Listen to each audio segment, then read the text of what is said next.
Hello and welcome to another bootleg knockoff LEGO review. This is Sheng Yuan set SY362A. 362B is a similar set that I'm going to be releasing the video review exactly at the same time, so you can check that out right after this if you want and compare the both. It's like a double feature reviewing because they're pretty much the same kind of thing, but they're big enough to be their own set. And well, they've copied the standard style of Marvel superhero box art. This is their own thing. I don't know if they've copied anyone's design from online. I have not seen a design similar to this online, but it's a mech suit based on Antman characters. We've got Antman and Yellow Jacket, and the gimmick here is that they're not wearing any helmets and such, so it's just purely their face and hair and stuff. So you got that going on, and of course in a little mech suit. So this and the other box are completely same size, but one's horizontal, one's vertical in the way it's been designed.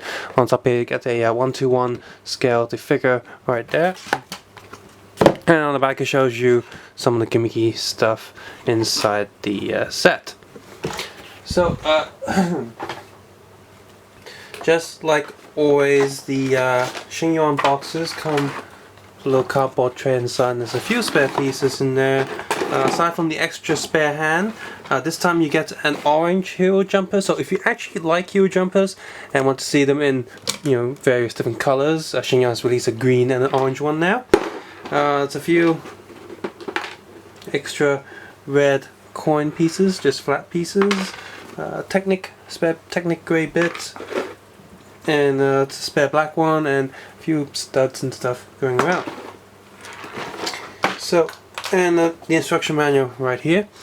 I can tell you right now that I did not have, sorry my throat's still not good yet, that I did not have that much of an enjoyable time building this or the other mech. The instructions weren't that easy. They were pretty complicated for all the wrong reasons. It wasn't like a challenging build, but it was just a build with just pieces I wasn't quite sure, because not only do the pieces not fit too well on this set, the instructions are also very unclear. You got transparent pieces that look like grey pieces, you got grey pieces that look like dark grey pieces. So the instruction was pretty weird. Not only that, you also have metallic plates, which those pieces do look pretty good. They remind me of Mega Blocks with their different colours and metallic colouring, but they didn't look good in the instruction as well, because I couldn't tell if I was using a metallic plate or not. And at the end of it, I was pretty sure I got a few pieces wrong in the wrong place, but whatever, I didn't care enough to take it apart and find that piece, because like I said, I did not have fun building this. It wasn't a fun building experience. And anyway, so you have a parts guide here without any of the parts names or numbers. It just tell you, hey, there are these pieces, so you got to find them yourself. And on the back there, it advertises the other mech thing, and you got some yellow skin minifigures in the background, which is sure, whatever. And yeah, there you go, that back of the manual is the same as the box, and even though the manual itself is vertical, the front page and back page are horizontal. On the plus side, all the patterns on this machine and all the parts are printed. Like this, for example, this plate here is printed. There's no stickers or anything, and but I don't know what the hell this is. It's just a cube. It's a box. Sure. And notice, like I said, the plates are metallic colored. They've been molded, injected with the metallic coloring, and it's very Mega Blocksy, especially older Mega Blocks. You see all these little silver lines going across the pieces. Very Ninja Turtle Mega Blocks, the old ones, and very Alien Invasion and all that. So, hooray! That's actually decent. It's a good way to, for a cheap way to get these metallic blocks, because Mega Blocks is really hard to get in Hong Kong. It's really annoying. I want some Call of Duty Mega Blocks so I can build my Fallout Mock MOC. Anyway, so here's the mech. Let's look at the overall shape first. I'm going to zoom in a little bit so you can't see outside the area. And okay, so you got a printed plate there for Ant on it. Okay, fair dues. And those two same printed plates on the back, another printed plate there. And okay, so those are fine. A lot of dark metallic grey piece. Oh, the leg is not too tight.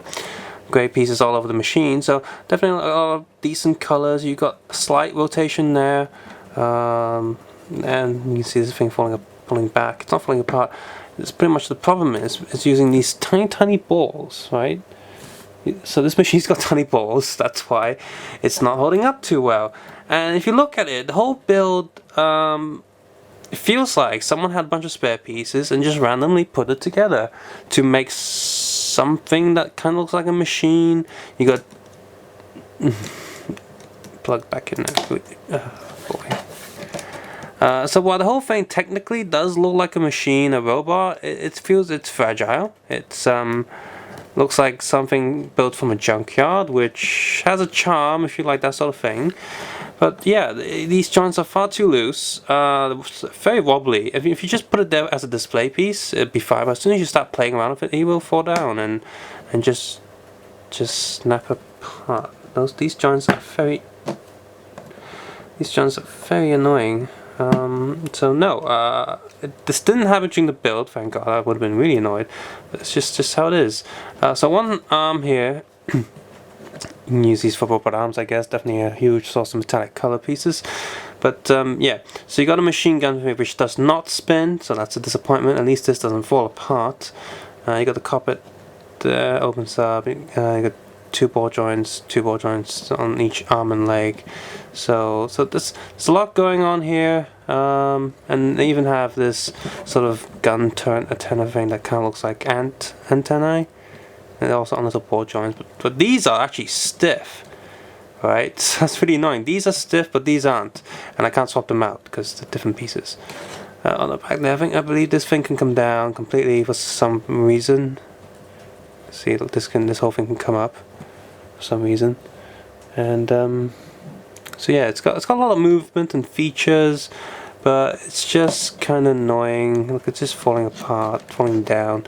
The joints are far too loose for this to be enjoyable whatsoever, and it just popped out the joint again. This is really annoying. So I'm just gonna try and put him. I'm gonna try and put him in an epic pose and see if I can do that without him falling off. I'm gonna put the cannons pointed forward. He's gonna be pointing the gun at. You plug back in, will you? Come on, get back in. There we go. So he's gonna turn a little bit. He's gonna be having a fist on one hand, like so, like Antman, angry, something. It's not my character. Okay, so he's standing there, kinda fine. Just stand, and you can blast Yellow Jacket. So speaking of Yellow Jacket, take a look at him now. I'm gonna zoom in. So there is Yellow Jacket. You can look at the official Yellow Jacket right here. You can see that the color of the suit is very different. It's black instead of a light sort of metallic grey. Instead they're taking the metallic grey color and put it on the actual suit, so that's interesting, I guess. The design here is also very different. It still has a general idea of like the glowing yellow pattern going on, but apart from that, it's very different. And both of them, the official one, this one, only have a single side face. Antman in this set also has a single side face. However, there are interesting things about him. First of all, the design, while different from the official figure, is, you know, it's still neat. It's different, but it's a nice figure overall.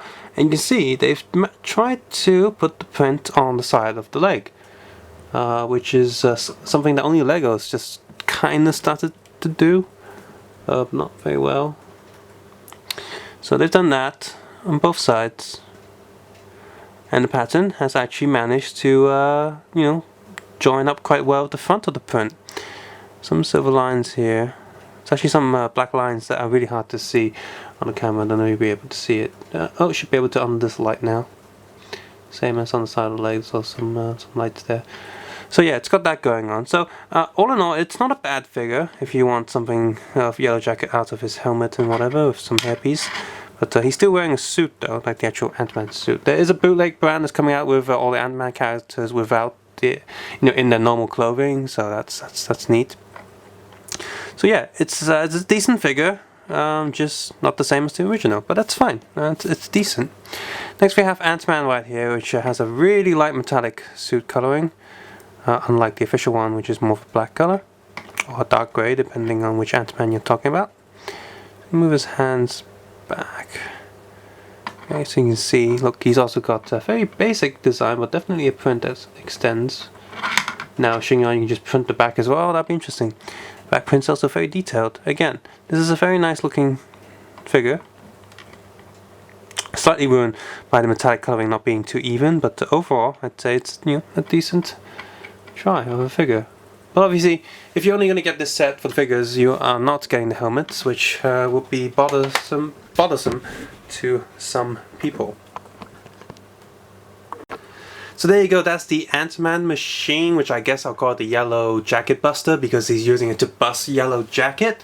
So yeah, the figures are kind of nice. If you're looking for sort of different and unique figures, these will not be in any packs for a while. Sheng has been releasing quite a few smaller packs and packs like these with unique figure designs that are not seen in, you know, minifigure packs of 8 or whatever. There has been a alternate look for Nick Fury. They released the SDCC Batman Dark Knight suit that was only copied to them, and they only placed it in one of those sets. And they've also done that with the Ben's Batman suit. So I've done that quite a few times in set pieces only, so you won't get that in the minifigure packs probably. They might not, who knows. But as far as I know right now, they're not going to do that. So if you want these two, you know, sort of figures in their, you know, unique-ish design, then you're gonna have to pick the setup. Unfortunately, the actual mech suit is not fun at all. It's wonky, it's loose. I do not recommend this at all, unfortunately.